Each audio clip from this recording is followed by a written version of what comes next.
want to acknowledge that I'm in a different place from Sophie May, and speaking to you from Canberra. So I'm talking to you from the lands of the Ngunnawal people, and I'd like to acknowledge that I'm on Aboriginal land and pay my respects to elders past and present.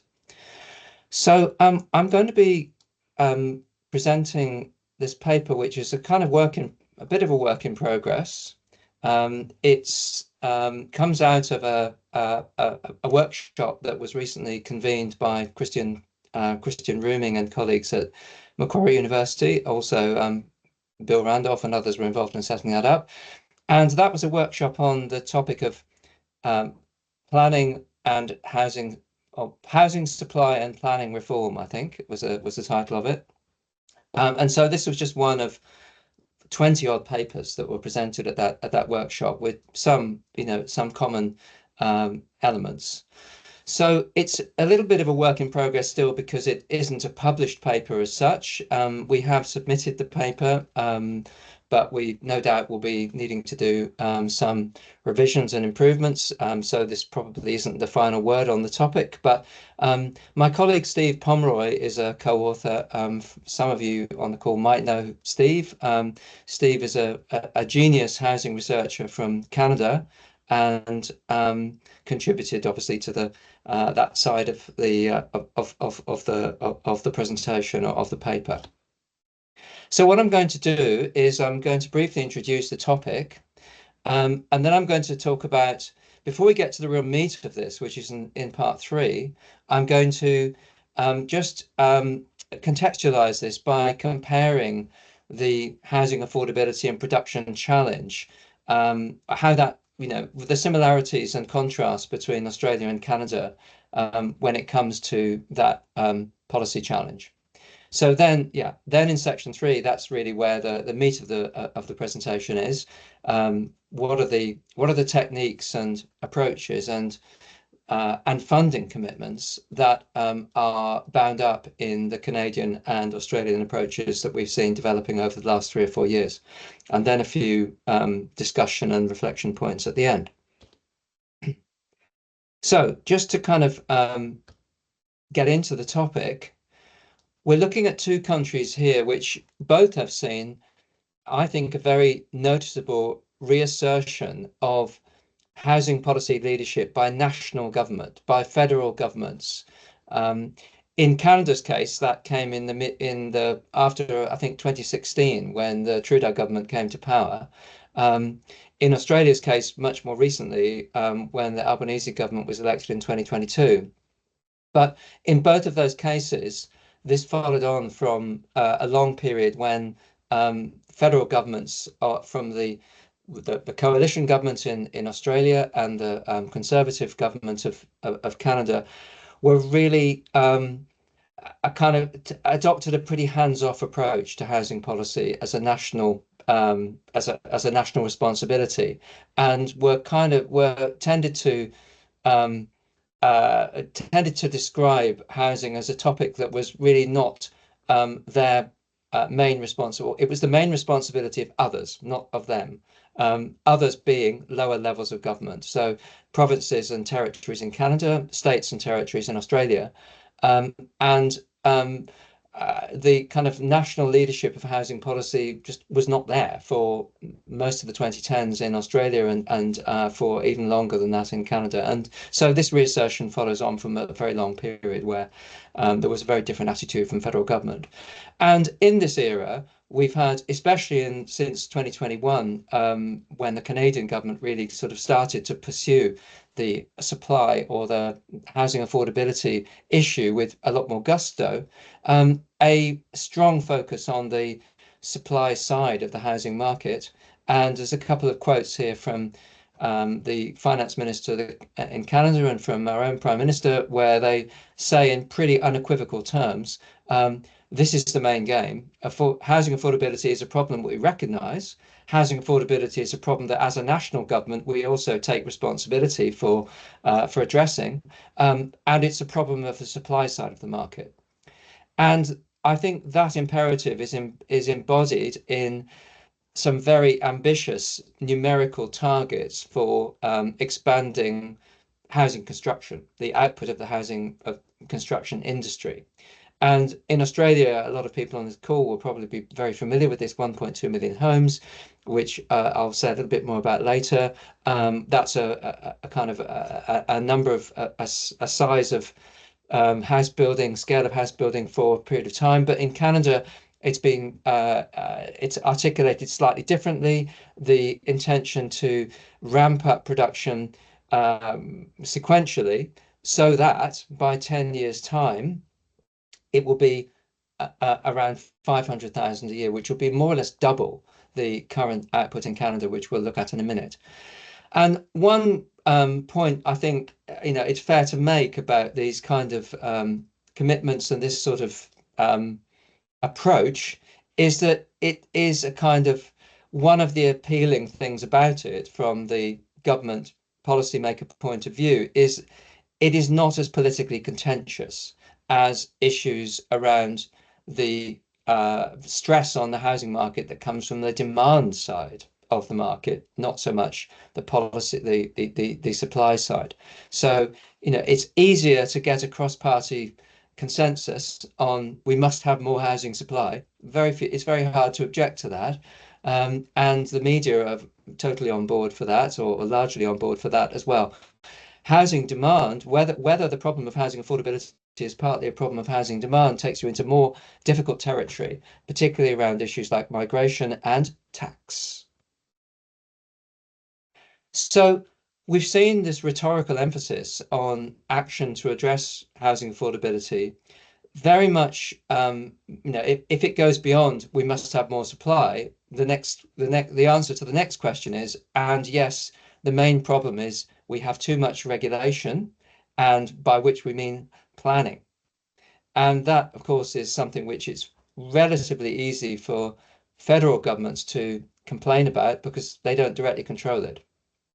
They don't have the constitutional power to control it, even if they wanted to. So that means that the kind of stated ambition for reforming planning or simplifying planning or relaxing planning restrictions, all of those kind of words, is something that if federal governments can assist this to happen, they can't do so in direct. They have to do so by indirect means, not by direct means. They can't legislate that. There are also some very important other similarities between Australia and Canada, which I think makes them extremely suitable to be comparing in this way. Firstly, policy thinking has evolved in quite similar ways. Very similar constitutional limitations for the federal level of government, and many commonalities on housing and economic systems that mean that Australia and Canada have been compared in housing by academics, particularly from Australia, but something a little bit from Canada as well. Comparative housing research about Australia often features Canada, either just those two countries or those two countries and a number of others. But before moving on from this slide, I would also say that in the first bullet point, there's a very deliberate wording of that. The rhetorical emphasis on action to address housing affordability is about planning simplification. As we will see in this presentation, the action on the ground is in fact much wider than that. So governments in some ways are doing themselves a disservice by implying that they only have one club in this pack. They're doing themselves that disservice because they think it plays well, because it strikes a chord with the public, with the media, and it's a simple message. But actually, they're doing quite a lot more than that. So what's the purpose of this paper? It's trying to compare these pro-supply policies, which are about planning reform, but about quite a lot of other things as well, because I think there's some, if you can compare countries which have so much similarity, there's more chance that you can maybe discover or illuminate scope for Australia to to do things maybe in slightly different ways, because partly because the Canadians were in there first. The Trudeau government, was in power for 10 years, and now there's a new prime minister from the same party.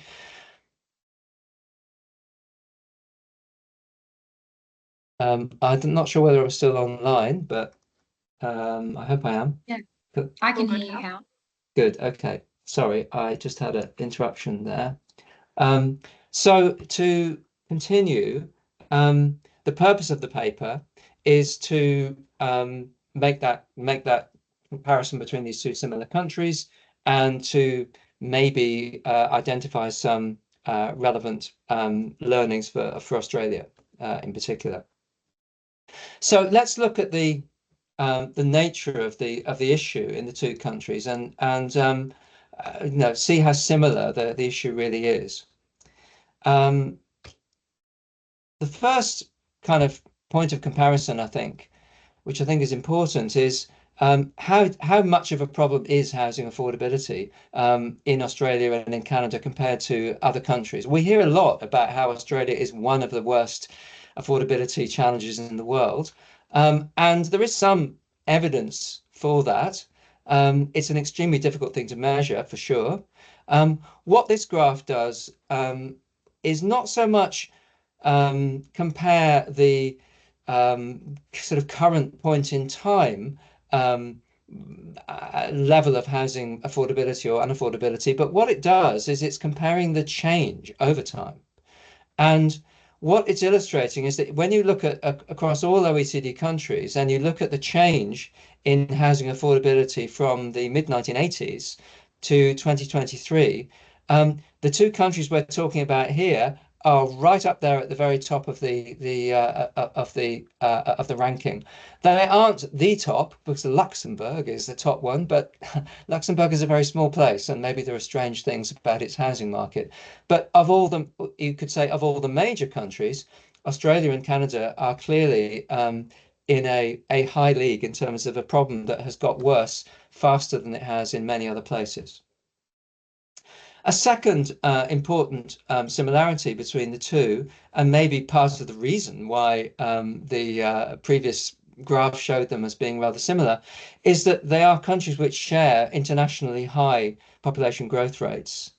And that is something which clearly largely comes about through migration, but not entirely, because it's maybe 30–40% of Australian population growth is natural increase. But in any case, yes, it is the international migration part which is unusually high in these two countries. And that clearly poses a problem, poses a challenge for inelastic supply, for a commodity like housing, which is fundamentally inelastic because it takes a long time to plan and build a house, um, even if there weren't any issues about getting authorization to do so. So there's also been this very strong parallel in the last 2 to 3 years, because the bounce back to migration, high rates of migration after COVID, as you can see, I hope, from the graph, is very marked in Canada and Australia, and compared with the US and Britain, much more pronounced. So it's not just a sort of long-term similarity. There's also the sort of short-term similarity as well. So that's the housing affordability problem side of it.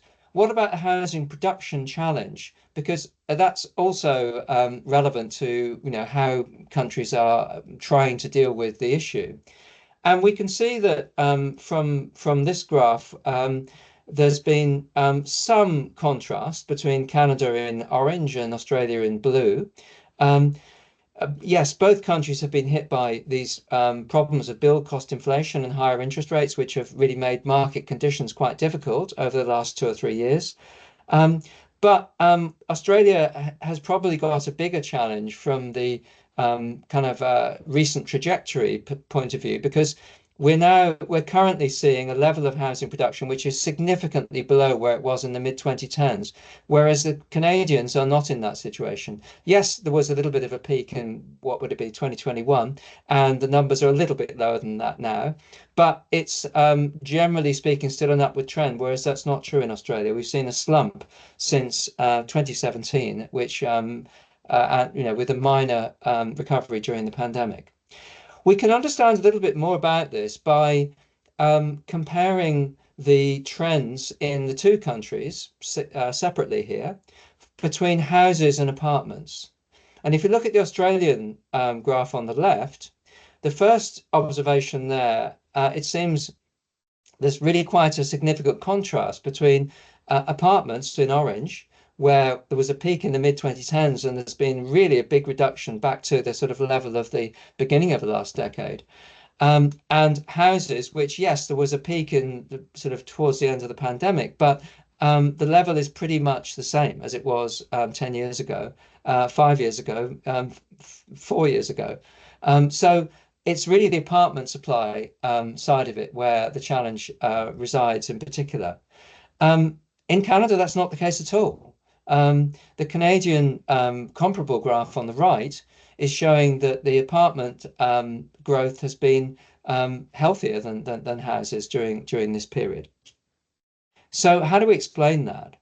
This graph then just focuses on Canada to differentiate the housing supply a little bit more finely, and illustrating that there's a kind of a very significant difference in the structure of the housing supply system or structure of the housing market in Canada, which is I think, most likely a very big part of the explanation for why there's been that contrast. And that is that there's a large purpose-built rental sector already established in Canada, established for a long time, something that Australia really hardly has at all. And that's a product type which I think is significantly less sensitive, is more to market conditions, more resilient to difficult market conditions. And the green line on the graph is the answer to the question, or at least there's a high chance that this is the answer to that paradox, because although condominium or condo supply, which I think is in orange, has been not particularly healthy. That isn't the explanation for why apartment supply has been doing well in Canada. It's purpose-built rental, which has been really pushing that forward. So let's move on to the meat of this, which is the policy approaches. So to do that, we've got we're suggesting a kind of typology here, which differentiates first indirect or enabling interventions, and second, direct interventions, government funded housing production. And the most of the interventions that we're talking about here are of the first type. And so there's a few subcategories there. There's land use planning reform, infrastructure funding and support, low-cost loans or low-cost debt facilities, tax reform, workforce capacity building, technological development. So this is the kind of this is the framework for the comparison, and this is the detail of the comparison, which is kind of laid out in the paper itself. And don't worry, I'm not going to go through this in full detail now, but we'll just look at a few of the components of this table. I'm just going to select a few, and the first one is the land use planning, row at the very top, illustrating what most people in the room probably know about already: the National Housing Accord, the Australian sort of flagship policy initiative under Jim Chalmers, the Treasurer, and followed on by the National Planning Reform Blueprint, and the new home bonus, which is a kind of a funding incentive which underlies that. And in the Canadian case, 1 year before the National Housing Accord, the Housing Accelerator Fund, with $4 billion behind it, was launched by the Canadian government, which is a set of bilateral agreements being struck between the federal government and lower tier governments, mainly municipalities, that is local government in Canada. And I'll come on to say a little bit more about that in a minute. Then we can look at the low-cost debt facilities. In Australia, people on the call may be familiar with the Affordable Housing Bond Aggregator, known today as Housing Australia, or one of the functions of Housing Australia, set up in 2018. So this is not brand new, but it's playing into the much newer strategy, which is a very supply-focused one. But the concessional loan program, which was part of, I think, the 2024 budget, is a very, very important aspect of that, which is nothing like so well known. And that's nearly $2 billion of long-term low interest, or I think maybe even no interest loans, maybe even interest-free loans, that are part of the funding for the Housing Australia Future Fund. In the Canadian case, there's been this really quite huge apartment construction loan program, which has been rolling out again for a bit longer, since 2016.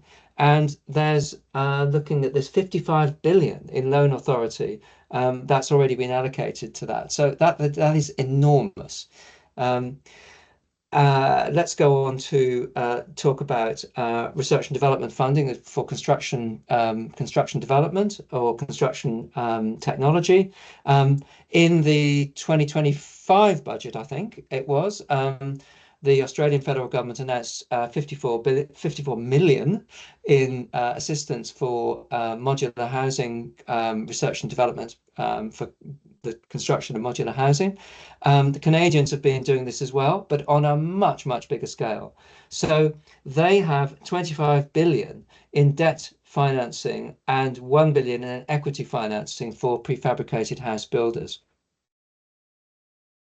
And then finally, before we kind of just leave this table, the direct supply or the direct intervention funding of housing supply, the Australian sort of incarnation of that is mostly embodied in the Housing Australia Future Fund, or the HAF, HAFF, not HA single F, which is the Canadian Accelerator Program. Which has been launched in the last Parliament and is going to be rolling out during this Parliament, and also the more recently announced commitment, which was part of the ALP's election manifesto for 2025, to work with the states, work with the states and territories to build 100,000 affordable homes for first home buyers, or at least homes that are restricted to be bought only by first home buyers over an 8-year period. The Canadian equivalent of this, was really started from the 2017 National Housing Strategy, which is something we still don't have in Australia, but we still hope we might get one. And that had a pretty huge number in it, 160,000 affordable housing units pledged over 10 years. But I think I would want to emphasize that probably the form of affordable housing that represents is mainly a pretty thinly subsidized form. So it's not the equivalent of social housing in Australia. Admittedly, not all of the Housing Australia Future Fund is funding social housing either, but quite half of it is. So I think it's not quite the same product, but anyway, it's a form of affordable housing which has got some government funding in it. More recently, the Canadian election just gone past, which they had in April, the Liberal Party, which won the election, as part of their election platform, pledged to create a new federal agency called Build Canada Homes, and that will be given the job, or is going to be doing the job of building affordable housing at scale, unquote, including 4 billion in loans and 6 billion in contributions to deeply affordable housing, by which they mean what we think of as social housing, I think. and supporting Indigenous housing and shelters as well. So that also sounds like quite a major commitment that the Canadians have really just launched very, very recently. So let's just move on to look in a little bit more detail at the planning reform side of this before we wind up. Just to unpack a little bit further the Australian approach and then the Canadian approach here. The Australian approach, as I said before, is the flagship. It's a flagship part of the National Housing Accord. This was an agreement brokered and led by the federal government, by the Treasurer, and brought together the three levels of government in Australia, plus institutional investors and construction industry bodies, and all of them signed up at that time to using quote unquote best endeavors to try to bring about 1 million new homes over the 5-year period from 2024 to 2029. And it was only a year later that that was made even more ambitious, brackets over ambitious, by saying, no, not 1 million, 1.2. And the logic of that, or the detail of that statement, said if those states and territories that can achieve more than the 1 million and getting us towards the 1.2, they will be financially rewarded. They will get a reward not until 2029, unfortunately, but there's a new 3 billion commitment to making it worth your while. And so what they're committed to as part of this agreement, apart from agreeing a number, was that governments signed up to this sort of statement or communique, or kind of thing that came out at the end of this discussion.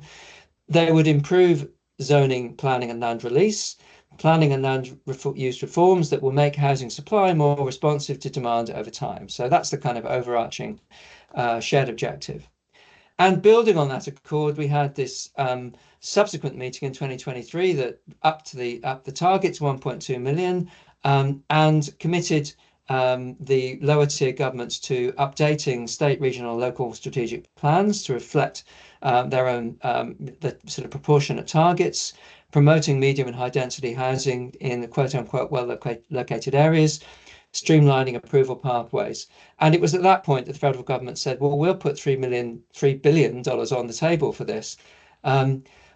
If you're able to do better than the 1 million homes by the end of the period. But making that funding offer available only in 5 or 6 years' time, or 7 years' time, actually, wasn't very appealing. So I don't know whether that's something which is really having the incentive impact that that it might have appeared at the time.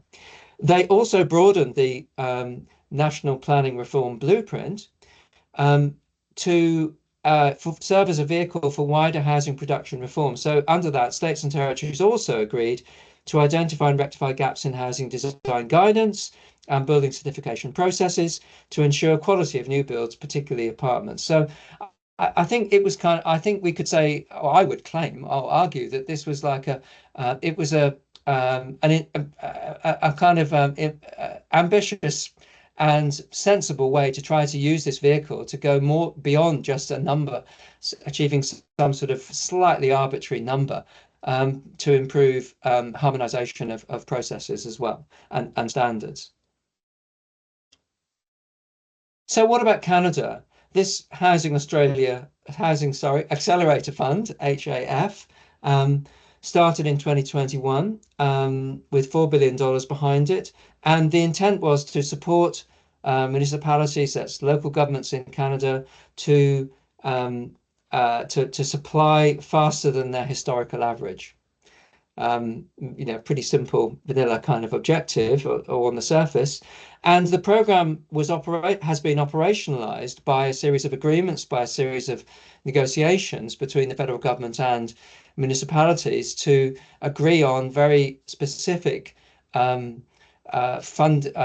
expenditure priorities and policy reform at the local level that are consistent with this objective of increasing housing output or industry production over time. And therefore a set of payments committed under these contracts between from the federal level to the municipalities.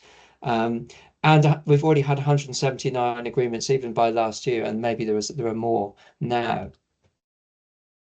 And so this is a kind of reward payment that we're talking about here, a commitment to relax land use planning and do and other things, other positive moves on the local government side in return for some kind of guaranteed funding from the federal level, subject to some production or performance outcomes as well, I think.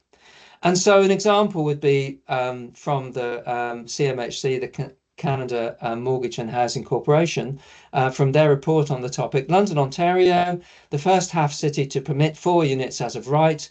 It has also advanced ambitious height permissions up to 45 stories around transit, which will see additional homes created in vacant office buildings through half-funded office conversion grant program. So, a range of different sort of approaches to this. And another one, which I think another agreement that was made as part of this process, which I think is interesting to me and I think quite notable, is an agreement between the federal government, the Canadian federal government, and the province of Quebec, which covers a number of municipalities and has a kind of special set of rules because of being French Canada.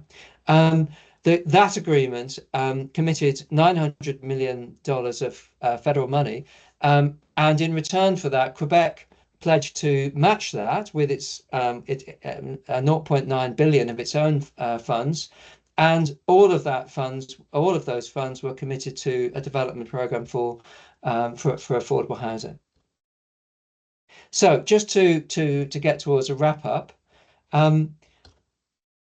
we've looked at we've seen from this the table and some of the commentary that there's quite a significant array of measures that both governments have been working on, most of them needing to be done collaboratively with lower levels of government because of a lack of legal authority to just impose things that in a centralized country like, say, New Zealand, for example, government doesn't have to it doesn't have to pussyfoot around the edge. It can just say, well, we've made a law. That doesn't work in federal countries where the lower level of government has constitutional primacy on a topic like housing. And we've seen even, but in the Canadian case, a kind of a set of discussions which are really about a sort of contractual agreements on very specific sets of plans from the local governments. And there's a little bit of an echo in Australia in the housing support program, which is a funding program which I think has got $1.5 billion behind it. And that again involves this quite unusual intergovernmental relationship, which is not between the federal government and the states, but between the federal government and local government direct, which is one of the interesting and quite unusual things about both of these sets of processes.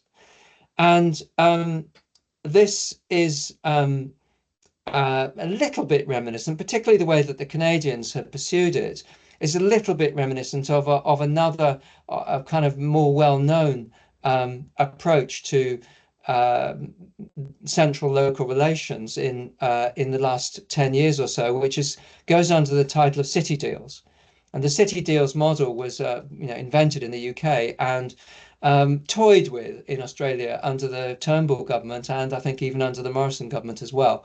And I think there are 8 or 9 city deal agreements between the federal government and local governments in different parts of Australia. So there are some sort of faint echoes of that, particularly in the way that the Canadians have gone about it. But as I've wanted to emphasize, the range of mechanisms and instruments that are part of this this agenda they go significantly broader than planning, but they tend to be mostly about a sort of market enabling approach. but not entirely, because especially since the two federal elections that we've just seen in each country, I think there's the direct intervention type of policy has been ramped up in both countries. Um, in Canada through this Build Canada Homes agency, and in Australia through the 100,000 homes for first home buyers commitment, which really is a big step beyond the sort of arbitrarily self-imposed limits that governments have been working within for decades in Australia.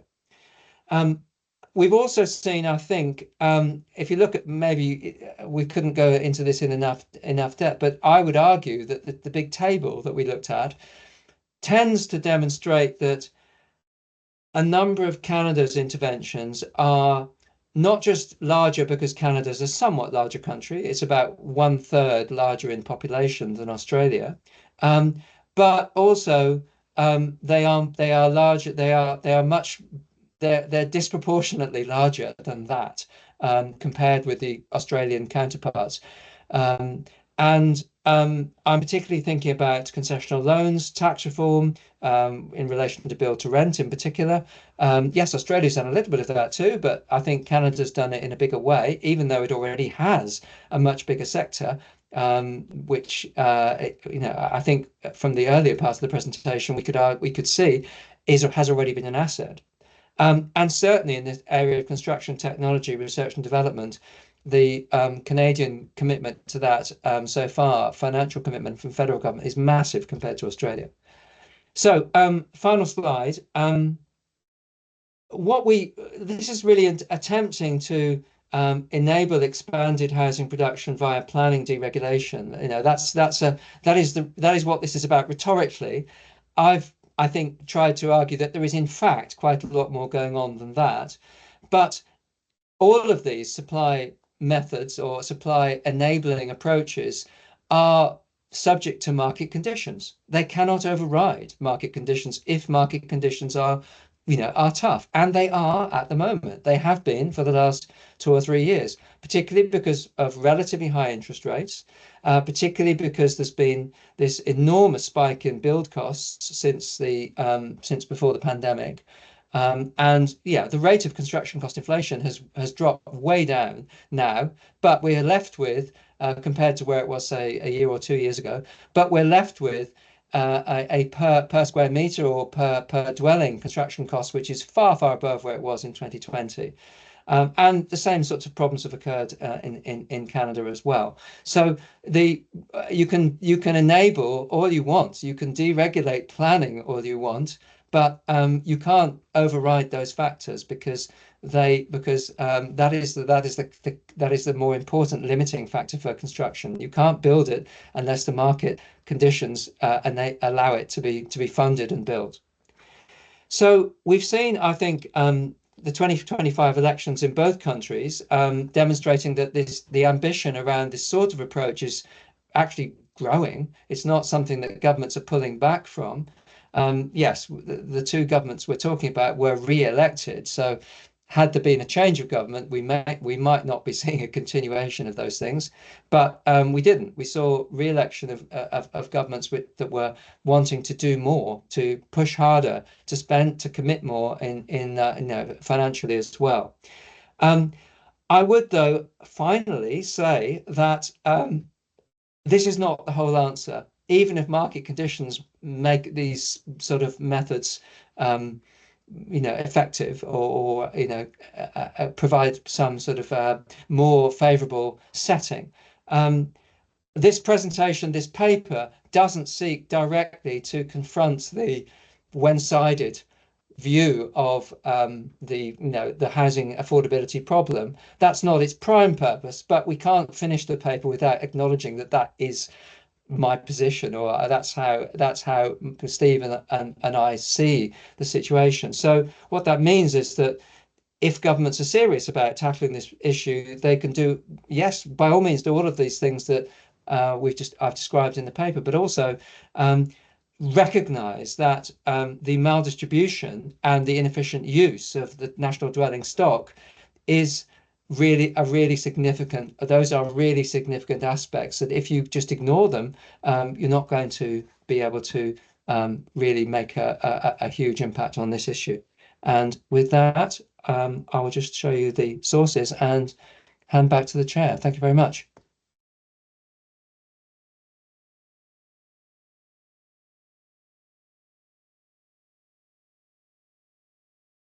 That was fantastic. Thank you so much, Hal.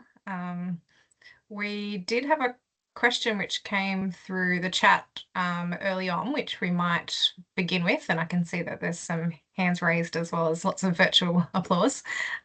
So Kate McHugh asked early on a question about what is the data on housing utilisation. I'm not sure, Kate, if you're online, if you wanted to add any additional context, or if not, Hal, jump in. Happy to answer that, yes. Well, there's a number of measures that we probably would look at there. The two that I think are the most significant are the census, which shows that around 10% of Australia's housing is not occupied on census night. That's the sort of that number has been, at least in the last two censuses, it's been around 10%. So about 1 million homes aren't occupied on census night. Now, clearly, a fair number of those are I was away on holiday. Although the census is carried out in August, so that's not a particularly likely time for a lot of people to be away, but some certainly there will be absences for that reason. There will be homes or dwellings that are in between occupiers. They'll be in the sale or reletting process. So there are a lot of reasons why housing is unoccupied on one particular day or night, but it's not a long-term vacant. But that still does leave significant numbers which are vacant for 6, 12 months at a time. And we don't have a tax system that really discourages that in the way that it potentially could. And Prosper, the Georgist pressure group based in Melbourne, do an annual or a regular update on this for Melbourne using water usage data, illustrating that that part of the vacant properties on census night, which are vacant for a long period, is substantial. So that's the first answer to the question. The second one is we also underutilize housing that is not unoccupied but is underutilized. We have a very high rate of underutilization as well. About another million of the 8 million dwellings in Australia are owner-occupied homes where there are 3 or more bedrooms, more than the necessary number for the number of residents. So I mean, and if you wanted to define it more tightly, you'd get an even bigger number. But even where you limit it to dwellings with three bedrooms or more beyond the needs of the people in the dwelling, that's another million. So we have a very large stock of housing that could be utilised to a greater degree. Thank you. Next, we'll go to Greg. You're welcome to unmute yourself and ask your question. Thanks. Hi, Hal, and thanks as always. I was keen to hear more about the build-to-rent model in Canada. On your green line on the graph, it looked like it was actually doing amazingly well. You touched on it, but could you talk more about what Australia would need to change to create a similar impact in Australia? Sure. Yes. I mean, I think that purpose-built rental is somewhere around half of all rental in Canada, maybe a bit more than half. So yeah, they do have a mum and dad investor sector as well. But the purpose-built rental sector was something which was the Canadian government started to encourage in the 1960s. And between the 1960s and 1980s, they had really quite generous tax incentives, which really provided a kind of foundation for that sector. And it's also had, I think, a little bit of a spurt of growth in the last decade, um, as much as anything else because the market conditions were good. But also because there's a lot of institutional investment looking for a home, looking for a form of asset that generates a reliable income to a pension fund or an insurance company that it can it pay out to its creditors, its members. So what Canada's done more recently, just in the last 2 or 3 years, to try to give that even more legs, is the and this comes to your point about, well, what about how does that compare with Australia? What the Canadians have done much more recently is to equalize the treatment of build to rent, or what they call it purpose-built rental housing, with other forms of housing on GST. That does not exist in Australia. In Australia, we have student housing, which is free of GST. We have build to sell, which effectively is where GST can be reclaimed. And we have build to rent, where GST is paid and can't be reclaimed until the property is sold, which is not intended to be soon. So that is another, and certainly the property council and the build to rent sector, has they are highlighting that one as what they would argue is a kind of a inconsistency, which as we've seen, is something which used to be an inconsistency in Canada as well, but is being regularized.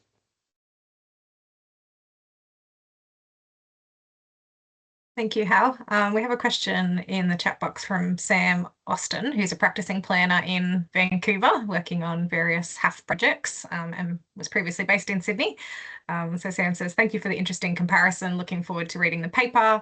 And the question is that Canada has a much wider and matured industry of affordable housing providers from non-for-profits and provincial agencies and First Nations compared to Australia. These providers deliver a significant portion of new dwellings here in the Lower Mainland. Do you feel this could be replicated in Australia and or New South Wales, and if so, how? Yeah, I mean, I'm not sure that I entirely agree with the premise of that. I mean, you're in Canada, you're working there. What you say is probably right, but my understanding of the Canadian affordable housing scene is that the not-for-profit housing providers that are, roughly the equivalent of our community housing, are really not as go-getting and not as financially sophisticated as the Australian equivalents, not as well integrated with the finance sector as their Australian equivalents. Now, I mean, some people would say that community housing in Australia integrating itself with the finance sector is something we do not want, because it's a sort of a slippery slope towards a more private form of production. So yes, leaving that on one side, I my understanding is that I would say there's probably more that the Canadian not-for-profit sector could learn from Australia's community housing than the other way around. In most of the other respects, as I hope I got across in my presentation, I think that it's Australia that's got a lot to learn from the ambition and the scale, excuse me, and the scale of some of the Canadian federal government's initiatives, which I think there's an equivalent of most of them in Australia, but in most cases far smaller. So how could Australia kind of emulate some of the better things from the Canadian approach? I think there's as far as the affordable side of it's concerned, I think the scale of loan guarantees and infrastructure support is larger in Canada. So those are some of the things which I think maybe would help here as well.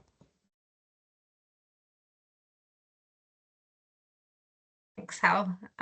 Jesse Hermans has a similar question. Given the strong and consistent growth in Canada's housing supply, has been purpose-built rental, which was occurring even before the late 2010s and 20s policy interventions, would it be fair to say the secret sauce has been Canada's financing programs like MLI? Well, yes. I mean, I think probably to get a much better answer to these questions, you'd be getting my co-author Steve Pomeroy to answer. But I think yes. I mean, certainly, I think Steve argues that the MLI, which is a form of mortgage insurance, I think, has been a very important component of the Canadian federal government's sort of strategy here, and that's something which has been going for a number of years. I think more than just since 2021, which is when the Housing Accelerator Fund came in. So yeah, I think those are relevant, but I probably don't know enough about the detail of all of that to give you a very well-informed answer.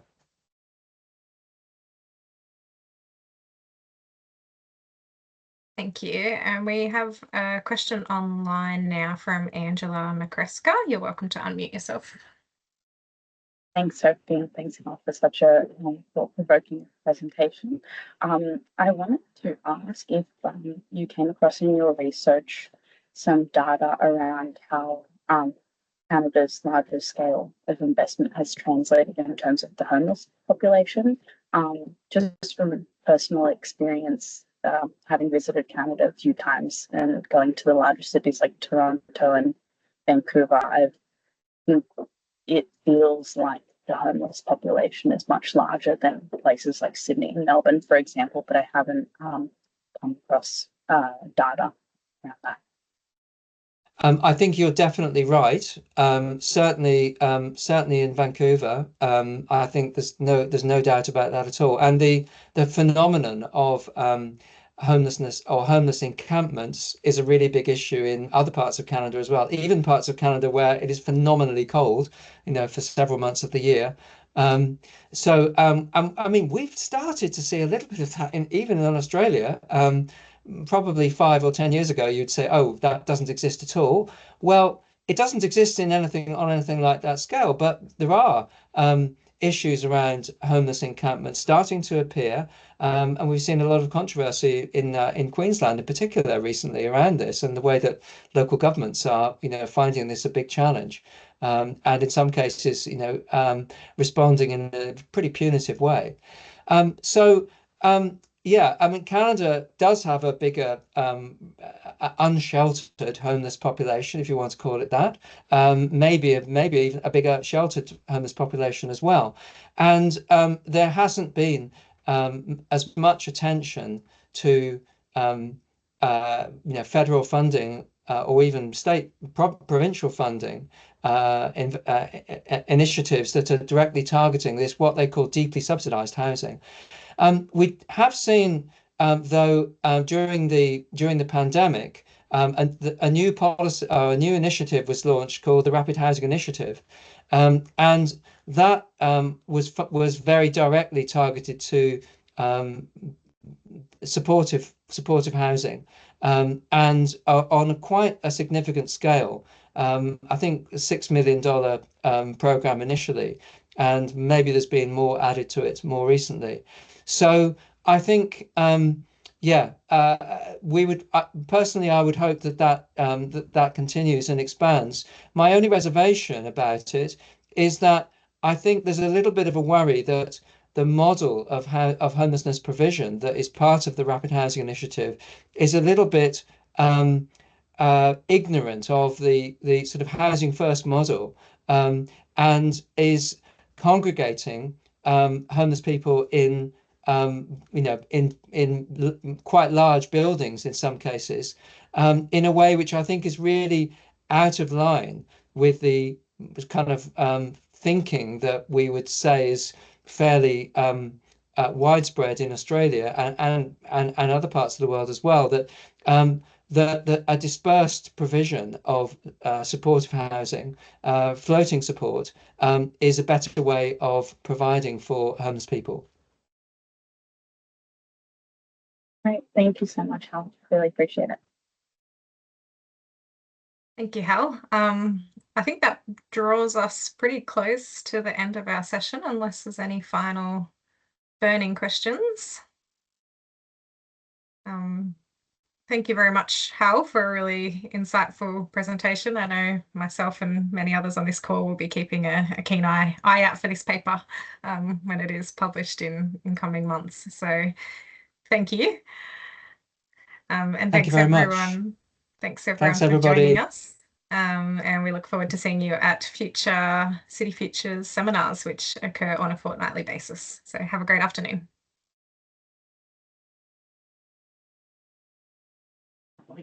Thanks, Hal and Sophie. Thank you, Hal and Sophie.